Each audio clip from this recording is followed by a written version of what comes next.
पहले हम डिस्कस कर रहे थे इंतखाबात और जो तहफ़्फ़ुज़ात हैं मुख्तलिफ़ सियासी जमातों की जो रिज़र्वेशंस हैं, क्या माहौल बनता नज़र आ रहा है? क्या इंतखाबात होने से पहले ही मुतनाज़ तो नहीं हो गए हैं? किस तरह से इंतखाबात और इंतखाबी प्रोसेस पे आवाम और फिर जो मुबस्सिरीन हैं, जो पूरी दुनिया देख रही है, उनका एतमाद बढ़ाया जा सकता है? उस पर बात करेंगे। सरबरा पिलजाट अभी हमारे साथ मौजूद है। अहमद बिलाल महबूब साहब, बहुत शुक्रिया अहमद बिलाल महबूब साहब।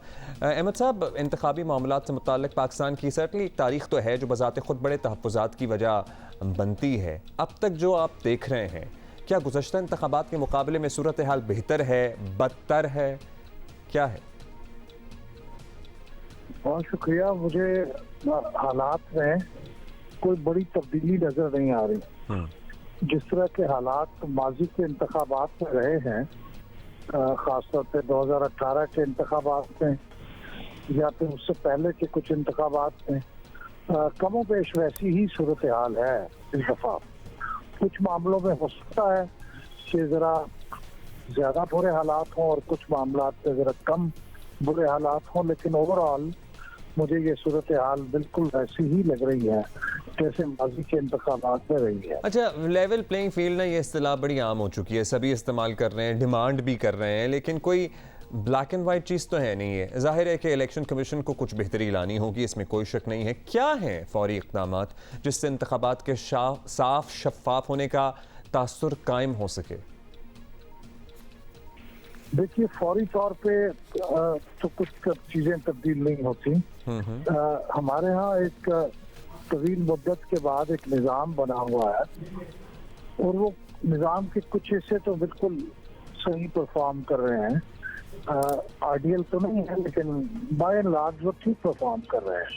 मसलन मैं इलेक्शन कमीशन की परफॉर्मेंस से मुतमईन हूँ। उन्होंने बहुत मेहनत की है चीज़ों को इंस्टीट्यूशनलाइज करने के लिए। उनके कुछ फैसले कंट्रोवर्शियल हो सकते हैं, ज़ाहिर इलेक्शन कमीशन हर एक को खुश नहीं कर सकता, लेकिन उन्होंने माजी में जो बाई इलेक्शंस करवाए हैं, जो लोकल गवर्नमेंट इलेक्शंस करवाए हैं, वो जनरली, और सेनेट के इलेक्शन करवाए हैं, वो जनरली फ्री एंड फेयर करार दिए जा सकते हैं। और उन्होंने जहाँ पे कुछ खराबियाँ हुई थी उसको फौरी तौर पे इंटरवीन भी किया है। कुछ एक इलेक्शन तो मुझे याद है 10 का, उसको उन्होंने वॉइड भी करार दिया है और उसके बारे में जिन लोगों ने वहाँ पे कुछ गलत काम किए थे उनके खिलाफ एक्शन लेने की कोशिश भी की है।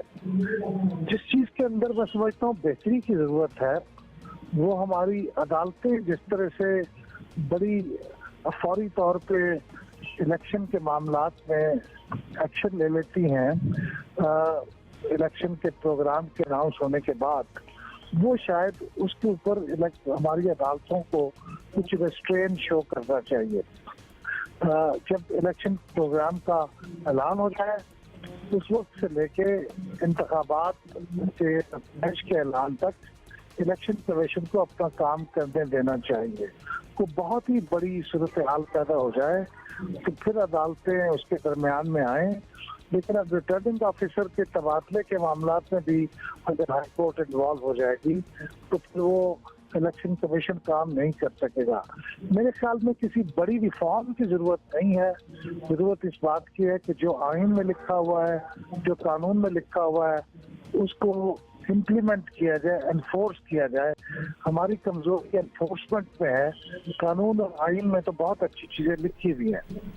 अच्छा अहमद साहब, इस पूरी एक्सरसाइज के दौरान ये बात भी सामने आ रही है कि सियासी नौयत के मामलात सियासी जमातें खुद हल करें, इलेक्शन से पहले मिलकर बैठें, सब तय करें। आपको लगता है ऐसा हो सकता है? होता अगर होगा तो बेहतरी आएगी इससे?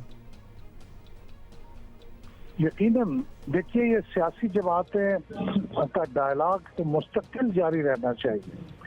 जब पार्लियामेंट होती है तो पार्लियामेंट एक्चुअली एक फोरम होती है जिसमें सियासी जमातें पार्लियामेंट के अंदर आके स्ट्रक्चर्ड गुफ्तगू करती हैं और पार्लियामेंट से बाहर इनफॉर्मली एक दूसरे के साथ तबादला ख्याल करती हैं।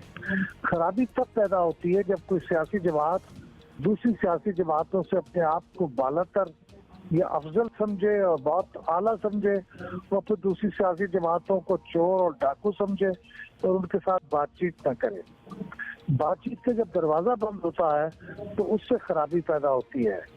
तो उम्मीद रखनी चाहिए कि सब सियासी जमातों ने अपने माजी से कुछ ना कुछ सबक सीखा होगा और मुस्तकबिल में या इसी वक्त भी वो एक दूसरे के साथ बातचीत के दरवाजे खोलेंगी और बातचीत शुरू करेंगे।